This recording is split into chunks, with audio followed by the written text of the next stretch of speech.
यह बक्सर की लड़ाई के दो योद्धाओं की कहानी है। सैयद अब्दुल गुलाम कादिर और कादिर रहमतुल्लाह।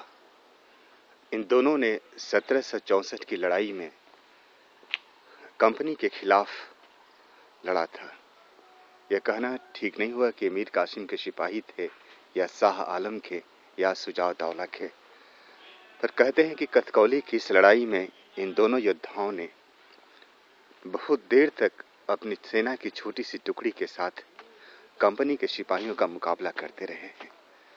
22 अक्टूबर को हुए इस युद्ध में यद्यपि मीर कासिम और शाह आलम शुजाउद्दौला की संयुक्त सेना की फौज हार गई थी, लेकिन हार कर भी इन दोनों योद्धाओं ने इस इलाके में जो अद्भुत मिसाल कायम की।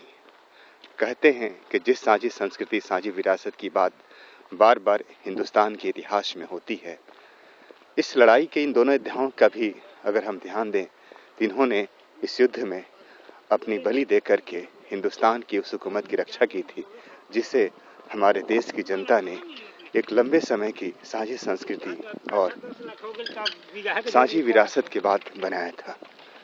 कहा जाता है कि हेक्टर मुनरो ने इस युद्ध के बाद इस गांव से वे इतना परेशान हुए थे, उन्होंने कई बार इस गांव को उजाड़ा। कथकौली करीब कहते हैं 7 बार उजाड़ा गया और 7 बार उजाड़ी गई यह बस्ती फिर आबाद होती रही।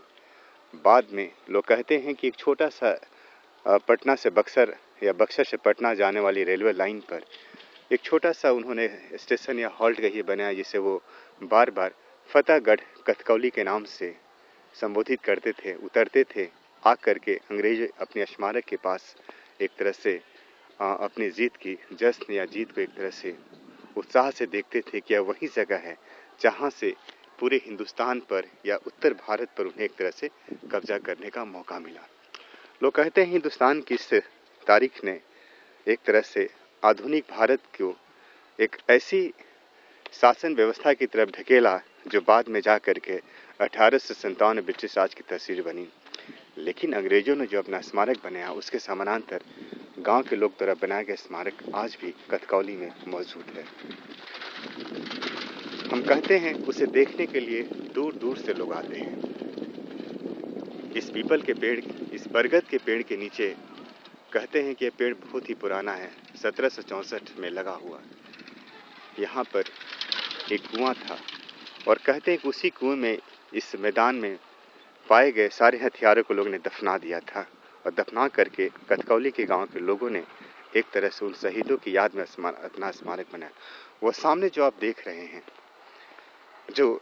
जिसकी स्थापना अंग्रेजों ने अपने विजय संकेत के रूप में की, वह आज भी वहाँ लोग आते हैं देखने के लिए। समानांतर एक तरफ कंपनी राज द्वारा बनाया गया अपना विजय स्तंभ, तो दूसरी तरफ गांव के किसानों, मजदूरों, बुनकरों द्वारा बनाया गया अपने शहीदों की याद में यह स्मारक कहीं ना कहीं हिंदुस्तान की जिस तारीख की बात याद दिलाते हैं, उस याद में कई बार हिंदुस्तान कहीं ना कहीं दिखाई पड़ता है।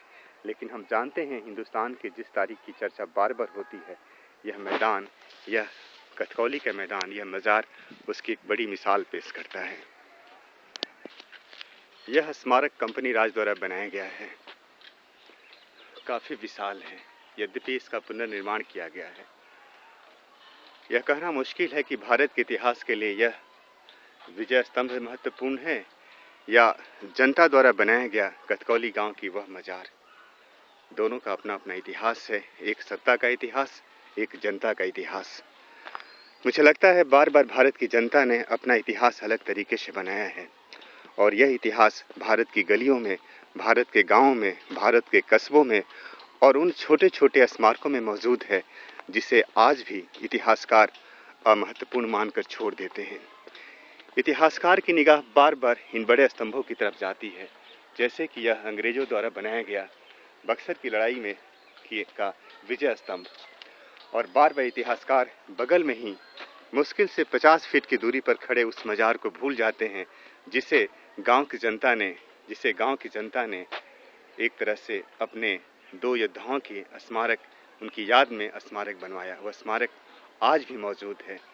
आज भी यह स्मारक इतिहासकारों से अपेक्षा करता है कि उनका इतिहास लिखा जाए, ऐसा इतिहास जिसमें जनता की बड़ी हिस्सेदारी और बड़ी भागीदारी मौजूद है।